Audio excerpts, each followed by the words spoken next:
আশ্রম YouTube চ্যানেলে আপনাদেরকে স্বাগত। আপনারা জানেন যে গতকাল আমাদের এই রাজ্যের মুখ্যমন্ত্রী মাননীয় মমতা ব্যানার্জি যে সনাতন ধর্ম তথা হিন্দু ধর্মের কয়েকটি আশ্রম বিষয়ে যে মন্তব্য করেছে, সে বিষয়ে আমরা অ্যাজ এ মুখ্যমন্ত্রী মমতা ব্যানার্জিকে আমরা ধিক্কার জানাই সাধু মহলের পক্ষ থেকে, সাধু সন্তদের পক্ষ থেকে। আজকে আমাদের সনাতন ধর্ম পশ্চিমবঙ্গে যেভাবে অবহেলিত অপাঙ্ক্তেয়, তার জন্য আপনি যেভাবে উঠে পড়ে লেগেছেন তার জন্য ধিক্কার জানাই। মমতা ব্যানার্জিকে আমরা অনুরোধ করি যে আপনি একজন মুখ্যমন্ত্রী, আপনি কেন সনাতন ধর্মকে এভাবে বারে বারে অপমান করছেন?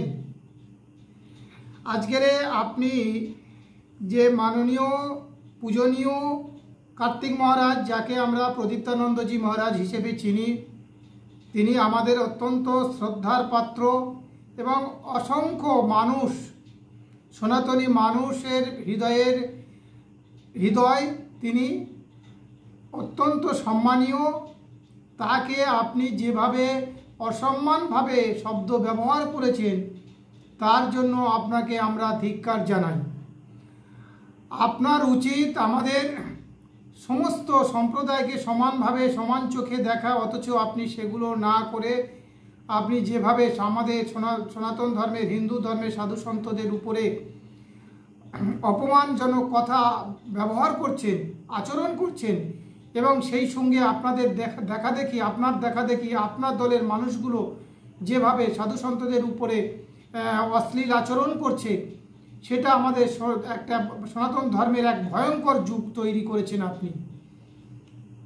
তো আমাদের সে কারণে সনাতন ধর্মের মানুষদের কাছে আমরা অনুরোধ করছি, আপনারা এ বিষয়ে চিন্তা ভাবনা করুন।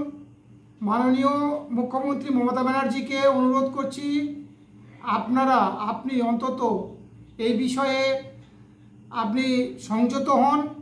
আপনি রামকৃষ্ণ মিশনের বিরুদ্ধে কথা বলেছেন। রামকৃষ্ণ মিশন যেখানে সনাতন ধর্মের শুধু নয়, সমস্ত ধর্মকে সমানভাবে শ্রদ্ধা করে, আপনি রামকৃষ্ণ মিশনের আশ্রমকে বলেছেন। ইসকন যেখানে একটা ভক্তিবাদী ধর্মীয় অনুষ্ঠান, তাকে আপনি হয়তো জায়গা দিতে সহযোগিতা করেছেন, এটা একদম ঠিক। তার মানে এই নয় আপনি যা খুশি বলবেন ইসকন তাই মেনে নেবে, এটা কখনো চলতে পারে না। এই বিষয়ে আপনি সাবধান হন, সচেতন হন, সবাইকে সমানভাবে দেখুন। আর সনাতন ধর্মকে এভাবে অপমান করলে সনাতনের মানুষরা, হিন্দু সমাজ আপনাকে মেনে নেবে না। এটুকু আপনি মনে রাখবেন। আপনি নিরপেক্ষভাবে চালাবার চেষ্টা করুন, সমাজকে রক্ষা করার চেষ্টা করুন। সনাতন ধর্মকে এইভাবে অপমান করে আমাদেরকে এইভাবে সমাজের কাছে করবেন না, অপমানিত করবেন না।